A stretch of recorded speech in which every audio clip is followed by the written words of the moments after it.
Hello everyone, welcome to The Dish. I'm Natasha Ho and this is your 2-minute tip to help you cook better food. And today we're doing another deep dive on an ingredient. We're going to be talking about fennel. Fennel is a mystery ingredient to me for a long time. I would see it in the grocery store and I had no idea what it was or how to cook with it. So I thought it would be a perfect one for our deep dive to talk about 5 things you should know about fennel. So the first thing to understand about fennel is that all of it is edible. And so the bulb on the bottom is edible, the stalks as well as the fronds, you can use all of that in your cooking. Second thing to understand about fennel, it has a wonderful crunchy texture to it that's very similar to celery.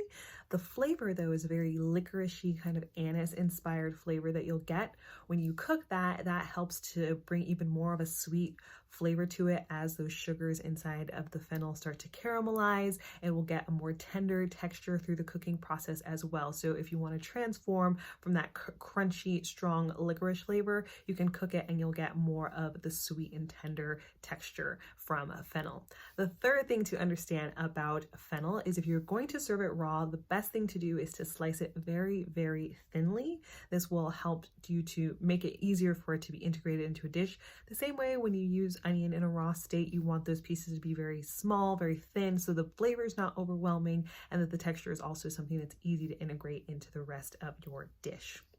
On the other hand, if you're going to cook it, for instance, you want to roast your fennel in the oven, you want to cut those into large, thick slices or wedges, or even better. This will help the bulb of the fennel to hold together much easier. And from there, you can finish it off with some olive oil, salt, pepper, put that in the oven. It comes out. It's absolutely beautiful. I love to add a little bit of Parmesan on that. I serve it as a side dish. It's wonderful with fish.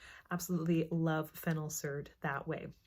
And the final thing to understand about fennel is working with those wonderful fronds. The fronds on the fennel, do not throw those away. You can use them like an herb in the kitchen. So I like to sprinkle those on top of a dish as a final touch. I've also put those into the blender and turned them into a pesto as well, which we'll be talking more about later on this month. And I'll also turn them into marinades as well for dishes because they have that wonderful licoricey anise flavor that you can allow to permeate throughout the rest of the dish. So that is 5 things to know about working with fennel. If you have more questions, feel free to shoot those on over, leave them as a comment below.